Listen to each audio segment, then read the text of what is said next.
First we will compare the first parameter. Compare the cost of this machine. This cost is still the route path cost. But this time it is not comparing. All interfaces on the device are compared together. It compares to the cost of the route path closest to the route on this device now. I will give you an example. When we compared, the comparison is a single device route. Is a comparison between two ports. But now it is still relatively close to the route. But the compared parameter is the machine closest to the route. Then device B is the closest to the route. Is the distance from this port to this port. So we still calculate the cost like this. It is 1. If the route sends a message to device C in the future. In fact it is also 1. It's like two classes. In each class of B and C, the class leader will be elected first. This squad leader is the closest to route. They each chose 2. But when one day the whole grade has to choose an excellent class. Because the class selected to win, its port can become a designated port. The peer port is blocked.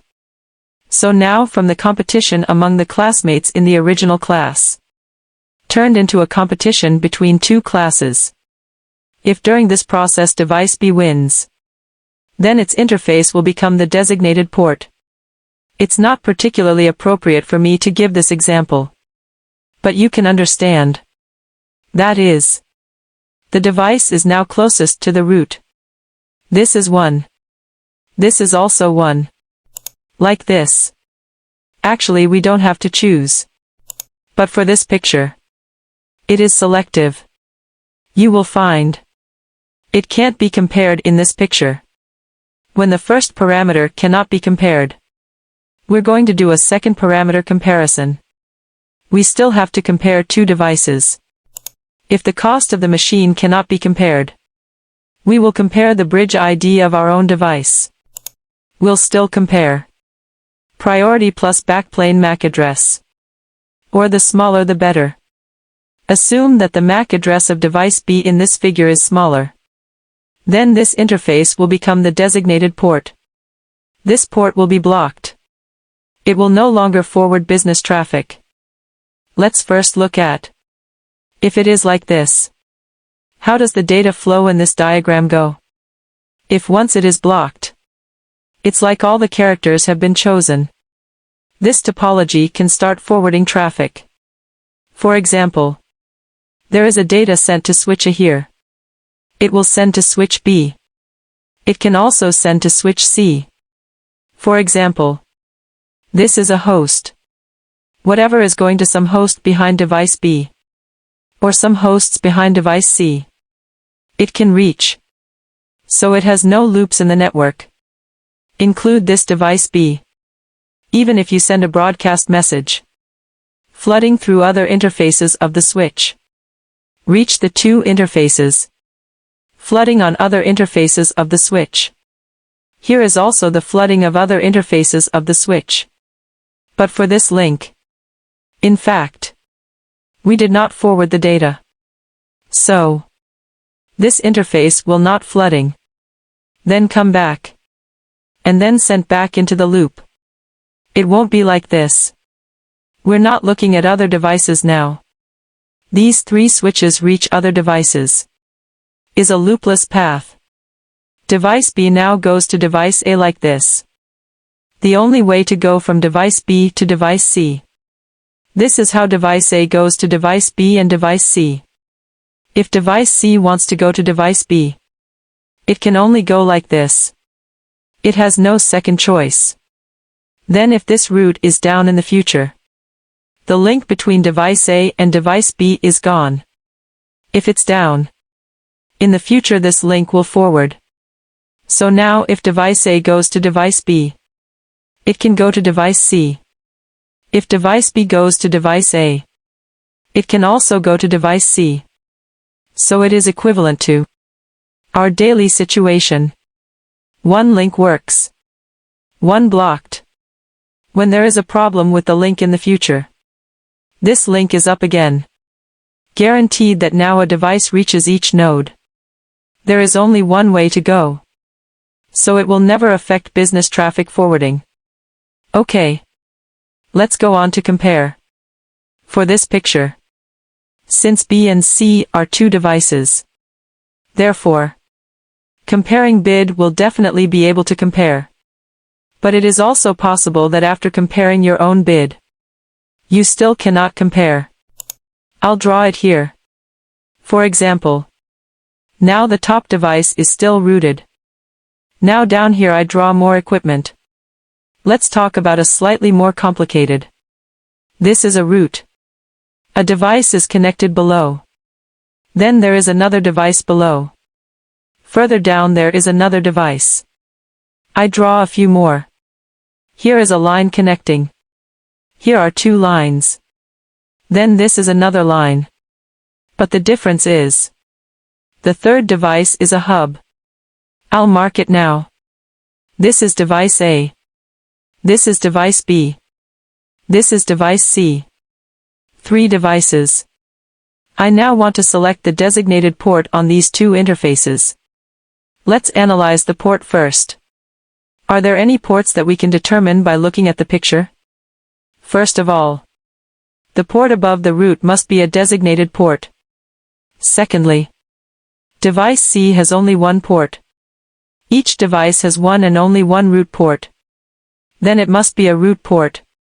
We are going to select the route port on device B. For device B, this must be the route port, because each device has one and only one route port.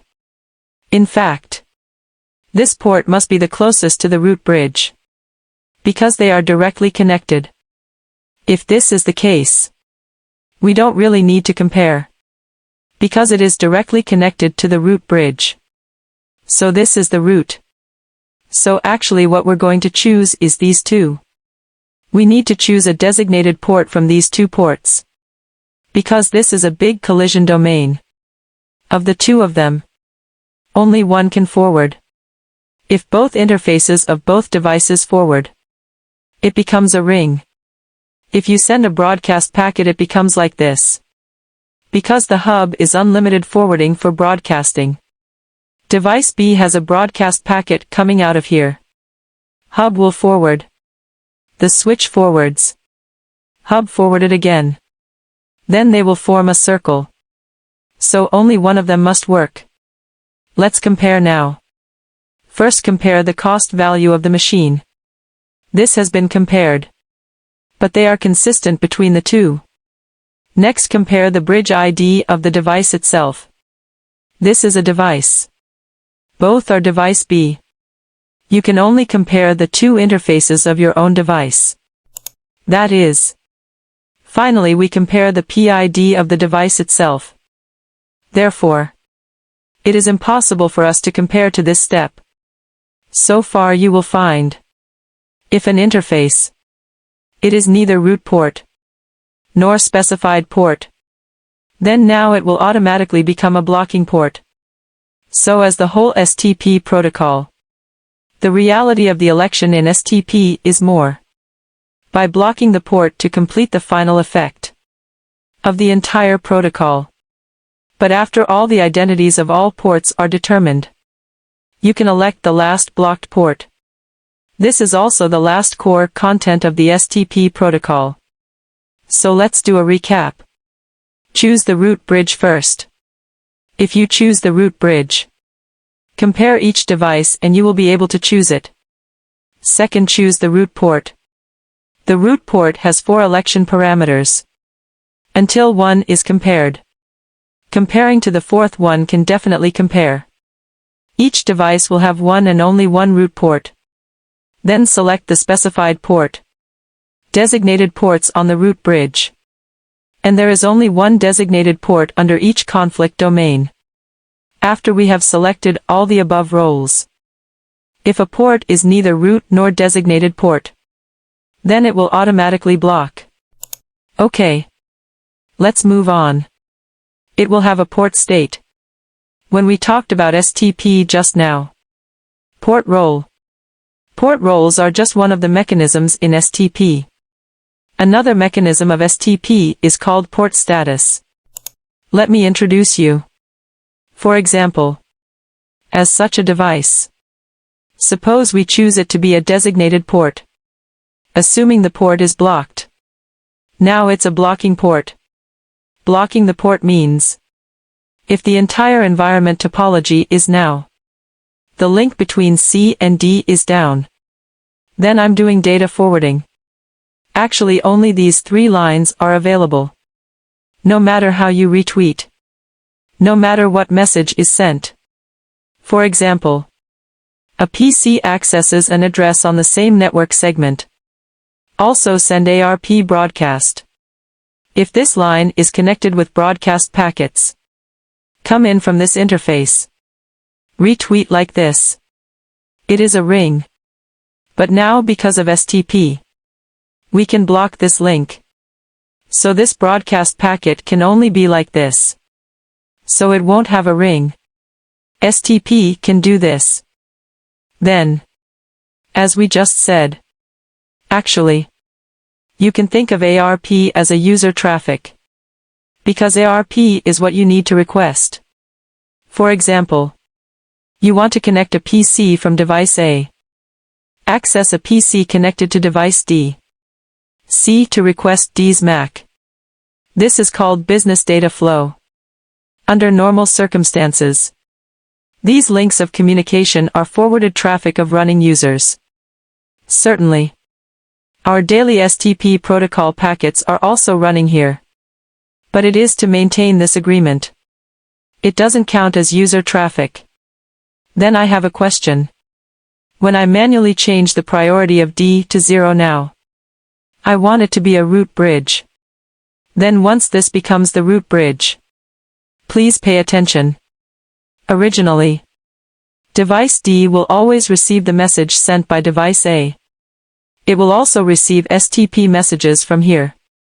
The blocked port we are talking about is blocked. It just doesn't forward traffic. But it will receive STP messages. In the sent BPDU message, there will always be a parameter filled with the root ID. If at a certain moment I manually set the priority to 0, then, for the device, it is receiving the incoming message. It knows that the parameters of device A are not as good as it. I just told you. The root bridge is preemptible. Let's compare the root bridge first. The comparison is the bridge ID. It finds itself better. Because I am smaller. Priority is 0. Then it becomes the root. Then if it becomes root now, then the port on the root is the designated port. Designated ports can forward data traffic. Then it can now send messages to the outside world. Equivalent to both interfaces are activated. But you need to know one thing. When you finish manually tuning now, this command takes effect immediately after entering. The device knows it is rooted. Both interfaces forward immediately. Device A is now a root. Does it know that device D is now forwarding data? Because A is originally the root. Its 2 interfaces are also forwarding. D is also root now. It also forwards. A also forwards. This is a short loop. It's like a class. It turned out that this was the monitor of the class. One day the teacher directly appointed D to be the monitor. As a monitor, I have my own job every day. Then now there are 2 monitors. It's embarrassing. Serious for the environment. Device A now all ports work. Device C all ports work. All ports of device B are also working. Originally, this interface of device D worked. But this interface is not working. Certainly, device C itself will not forward traffic. Because the whole link is broken. But at a certain moment, once everyone starts working, this is a circle. Because after device D becomes the root port. Do you remember what I said earlier? I said that when the topology is stable, only the root bridge will send BPDUs to the outside world. Other devices just forward. It is the originating BPDUs. It also sends out. It will carry its own bid. When the equipment along the way is received, they will find that there is a better. It just knows that the roll election is now going to be rerun. But this message, from this device to other devices, let others know that it is stronger and better. Let others know that it is now root. It takes time. This roll can be switched instantly. But the port cannot immediately forward business traffic. Otherwise it will still have loops. So for STP, state switching is something that can be done in an instant. But the forwarding state cannot be switched. That is, the roll can be switched first. But the forwarding state cannot be switched immediately. Need to wait a while for data forwarding. So, it is not that. The port roll switch will forward the data instantaneously. Whether the forwarded data can be forwarded depends on another thing. What we just talked about is called the port roll. What we are discussing now is called the port state. There are 5 states. You don't need to pay attention to these lines. First, there is a thing called disabled. Under what circumstances will a port roll be disabled? First, this port does not use STP. It's just that the STP function is not enabled. This feature is enabled by default. That is to say, you turned off this function in the interface. Then this port does not participate in the calculation of the overall STP. Then it is disabled. Or the port itself is down. No job. Not turned on. Then it does not process BPDU messages. It is also disabled. It will not process BPDUs in this state. Because BPDU belongs to a message in STP. This protocol is not currently running. Then this message cannot be received. In this state, you cannot forward traffic. This is the first state we're talking about. Let's look down. There is a blocking. This is what being a blocked port will end up in. It has some characteristics in this state. It will receive and process BPDU messages locally. As we just said, between 3 devices. Assume that the interface in the middle is blocked now. It also receives messages. That is, we will still send messages like this. The device still transmits from this interface. It will receive. Same goes for this. It will also send. This interface also accepts. So this line can forward STP packets. Just don't forward user traffic. Because this is only logically blocked by it. Do not forward traffic. But STP messages can be sent and received. Because this interface is not really down. And it will not learn the MAC address. It's just a pending state. Is a blocking state. It is the final state of the blocked port. Called blocking. After booting, this port automatically has STP. Will soon become blocking. Let's go on. This has a state called listening. It is characterized by. It will not learn the MAC address. But it will start the calculation of STP. Including this interface can send and receive BPDU. That is, the blocking interface only receives. But won't send. Listening can receive and send BPDU messages. But it doesn't count MAC. Then learning.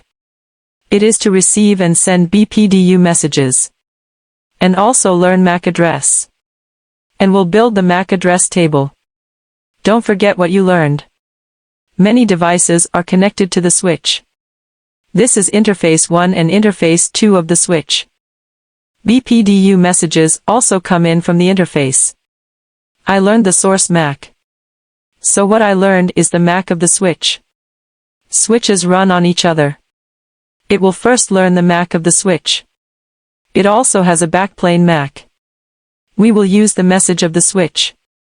STP will use its own backplane MAC. Carry out 2-layer encapsulation. So it will learn MAC. There is no essential difference between the two. You should learn fast STP and multi-instance STP in NP in the future. Especially in fast STP. These two states are actually combined into one. It does not need these two states. In fact, this is the design in STP. I personally feel redundant. It does not actually need to be designed as two. In fact, the biggest thing they have in common is the same. It is to receive and send BPDU. But they do not forward traffic. But there is one thing that needs your attention. We switch from disabled to blocking. This state is happening soon. As long as this interface is opened. And run STP. Soon became such a state. Then switch from blocking to listening state. In fact, it can be switched over quickly. But from listening to learning, it takes 15 seconds. This is called forwarding delay. Also called timer timeout. Our true forwarding state. Called forwarding. It is a forwarding state. From learning to forwarding state. It also takes 15 seconds. Only when this state is reached can the user traffic be forwarded normally. This state is also the final state of the DP port and the RP port. So like the picture I just drew for you. Originally a left port is blocking. Now manually designate that device as the root bridge. Its two original blocking ports will become a designated port. Do not forward traffic from blocked state. Forward traffic to the end. It needs a countdown in the middle. That is, in the process. It takes 15 seconds to read. It's instant. So since you designated it as the root bridge, until it actually forwards, takes 30 seconds. These 30 seconds are for. Make sure that the entire network can receive this message now. For example, now the message has to be forwarded all the time. We have relatively few devices in this picture. You sometimes run into situations where you have a dozen switches. This message has to be forwarded one by one. In the end, it will not work until all the devices on the entire network know that the route has changed. So you have to allow plenty of time. Let the whole network recalculate the topology. Because these two interfaces are now in the forwarding state. Other interfaces need to be recalculated. Then one can imagine. If I recalculate. These two are designated ports. These two must be root ports. One of these two must be the root port. One is blocking port. You should know. BPDU messages are sent out from the specified port. On device D is the designated port. It sends out.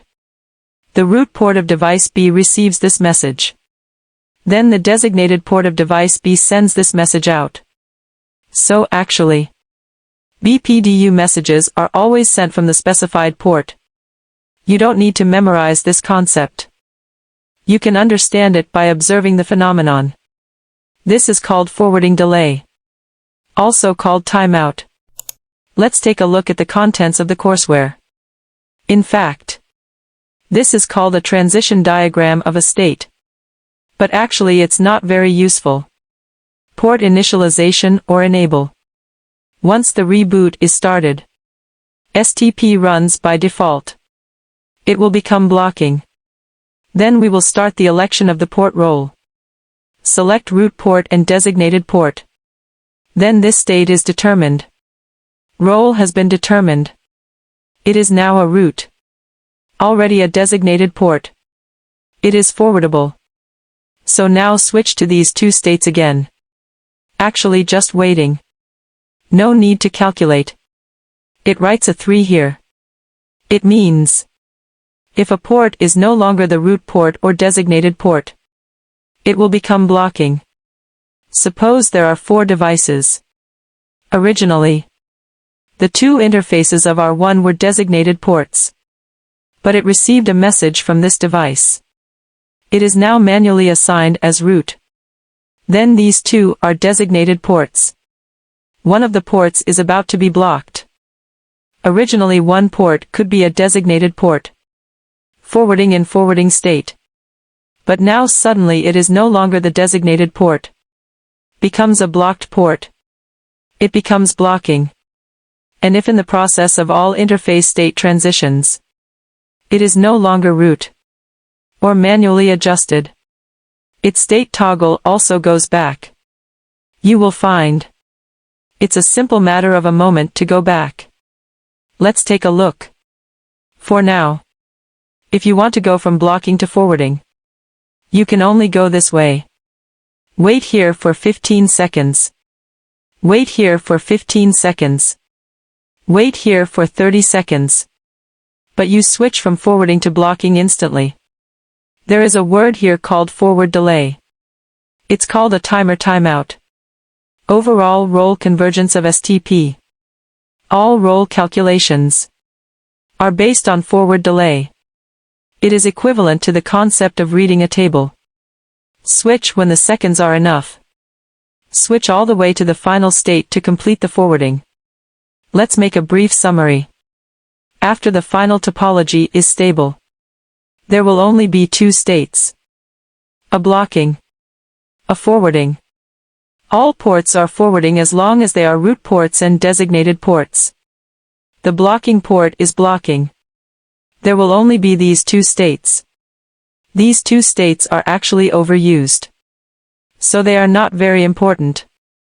When you learn other STPs in the future, you will find that it will make some changes, like the states in between. It actually doesn't need to define so many. Doesn't make much sense. Okay.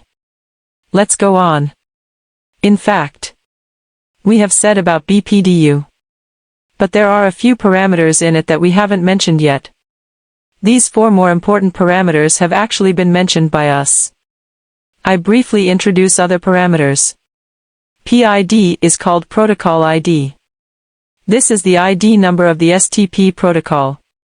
It is fixed at a value of 0. PVI refers to some other STPs that you will learn in the future. For example, STP here is 0. RSTP is 2. MSTP is 3. The values here are different. That is, identify the specific type of STP. There are two types of BPDU types. One is called config BPDU. The message you are seeing now, it is a configuration BPDU. Is in the form of config.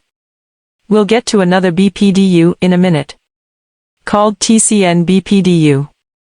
It's just these two. So it identifies the type of BPDU message. Next is the flags. It's hard to explain this to everyone at this stage. Inside it is assigned bit one by one.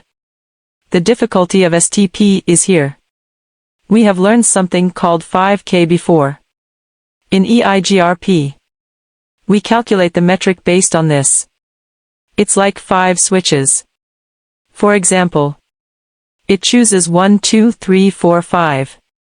Then 5 digits. Each digit has two values of 0 and 1. 0 means no reference. 1 for reference. So the same is true for flags. It will also have a lot of parameters. A total of 8 parameters. We know 2 at this stage. One is called TC. One is called TCA. We will talk about it later when we talk about TCN. You need to know that it belongs to the two flags and flags. Let's go on. The middle ones have spoken. We say that the following parameters. First, look at the message age. It is called a message sent by the root bridge. Total time to reach this switch. You can understand it like this. It actually refers to the age of your message. When the root bridge sends a data, the message age in the message originating from the root bridge is 0. Increment by 1 each time a device is passed. Now you see it receives 0. Assuming there are other devices behind it. When it forwards, we'll fill this value with 1. Then send out. Then it receives 1. The next device received is 2. That is, indicates when the message is delivered to the device now. How many devices have gone? It will increase by 1 each time it is issued. Its current distance from the root. For a message, if this value exceeds 20, then the message will be discarded. So usually when we network, will there be 20 devices that keep forwarding in this way? We usually only have a dozen. If longer, the whole topology is relatively less reliable. To us, this value can be modified. Change on max age. For example, the default here is 20. So at 20 it drops. If you change this to 30, then the message age will be lost if it exceeds 30. So when receiving and sending messages, for example here is 20. It received is 13. This device will directly compare these two parameters. As long as it is less than the latter parameter, will continue to send down. If they are both equal, then no. We call it the aging of BPDU packets. The technical term is too large a network diameter. There are too many devices in the middle. Caused the root bridge connection to fail. That is, it's now unreliable from root bridge. It may think it is now disconnected from root. Let's look down at hello time. This hello time is different from the hello time in OSPF. It is 2 seconds. It means that the root bridge will send a configuration BBDU to the outside world every 2 seconds. It is now telling the whole network that it is the root. It is to ensure the stability of the network topology. Just like hello packets greet each other, this root bridge must keep growing. The device below will forward.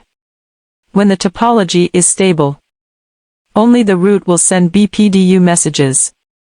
Other devices only forward BPDU messages. If the STP protocol depends on the mechanism of the overall protocol, keep topology stable, then there must be a strong association.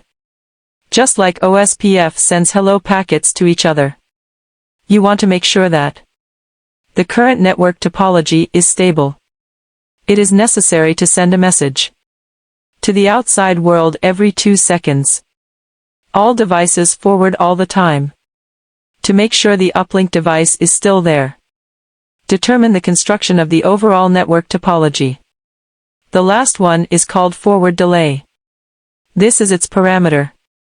It is also modifiable, but usually no one changes, because STP is no longer a separate protocol. Usually it will be combined with some other protocols. For example, what we use more now is actually link aggregation plus stacking. STP is just a protocol running on the bottom layer. Slightly medium and large networks will not run STP alone, because it's too slow. Let's take a look at max age and message age.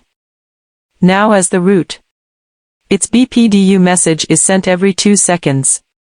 The message age sent is 0. Max age is 20. Hereafter, it will be 1 when it is sent again. This is the next device. Reissue is 2. If it keeps going down, sent to a device. It was 20 when it was received. It will be 21 when it goes out. Then the device below will discard the message. It's gone. So, if the current message age is greater than max age, non-root devices will discard the configuration BPDU. Okay. Let's talk about the type of failure next. Let's take a look at how quickly it completes the switch. First of all, as a root bridge, if there is a problem with the root once, then it will not send BPDU to the outside world. If the root bridge fails in the future, then the blocked line will be reopened. Both of them have to be re-elected. The selection rules are still the same. Let's look down. There is a direct link failure here. A means to block the port. This port is also blocked. equivalent to this topology and now blocking two interfaces. Originally this line was forwarded. If the interface is down now, then it is directly connected to this device. Whether it is this interface down, or this interface is down, it will immediately turn the standby port into the root port. For this device, originally it was the root. But if it goes down, another interface will become the root. Because each device must have a root port, and is closest to the root. It is 1. If go down, this is 2. So even if the RP is broken now, when we choose, still choose it. But please be careful. It transitions to a root port state instantaneously, because it can detect the failure of the direct link in an instant. But after turning into the root port, when it arrives from listening to learning, it waits 15 seconds. From learning to forward state, wait 15 seconds. So although the status can be switched instantaneously, but this link can be used after 30 seconds. So this is a direct link. This is indirect. This graph is very complicated. Just understand it now. Don't need to know that much. The picture above. There is a direct connection between device B and device A. So once B is directly connected down now, it immediately knew there was a problem with the wiring. But not here. Now if there is a problem with device C, if device B is broken here now, then normally, device C should receive the BPDU message from here, and also received BPDU message from here. It will receive from both ends. But for us, if the end of device B is broken, that means device C will no longer receive BPDUs from this end, because device A can't receive the data sent by device B. Device B will no longer forward to device A and device C. Then device B cannot receive. It will also have a 20-second wait. Same as max age. But it doesn't read like that. It is 20 seconds. That is, it is after a period of 10 BPDU messages. No more BPDUs are received from this interface. It knows that the network topology may change now. There may be a problem with device B. Same for device B. Device B has not received the BPDU message from device A for 20 seconds. It may now consider itself rooted again. This is more complicated. You will find. Here is a yellow BPDU. It will now take the initiative to send a BPDU to device A. Then fill in the root ID inside as yourself. It wants to tell device A that it is now rooted. However, since device A has always been connected from the upper interface, received a BPDU from the real root for it, it can be compared that the root parameters are better than device B. So device A will now also open its own port. Then send the corresponding BPDU message to device B. Tell B that there is still device A in the environment. Tell B it is not root. Afterwards, when device B receives a better configuration BPDU from device A, it will think that it is not the root now. Then it will put itself in this state. Switch to be a root port. Then for end response, it is a designated port. So for device A, first there is 20 seconds. No more messages will be received from device B. Secondly, it does not receive messages. It thinks that the topology has changed. Then there is no loop now. I'm about to upgrade my status. It was originally blocked. Now forwarding. Then we have to count down. Read to 15 seconds. So after 50 seconds, it will now send its own BPDU message to device B. Device B will reply to it after receiving it. Then the entire network topology is stable. So be sure to know. When device B fails to receive the message, it will consider itself rooted again. So there will be more time wasted here. For the whole STP, the fastest is 30 seconds to complete the overall recovery. Therefore, STP is not suitable for the overall forwarding speed of the current business. Because it's too slow. Recovery time too long.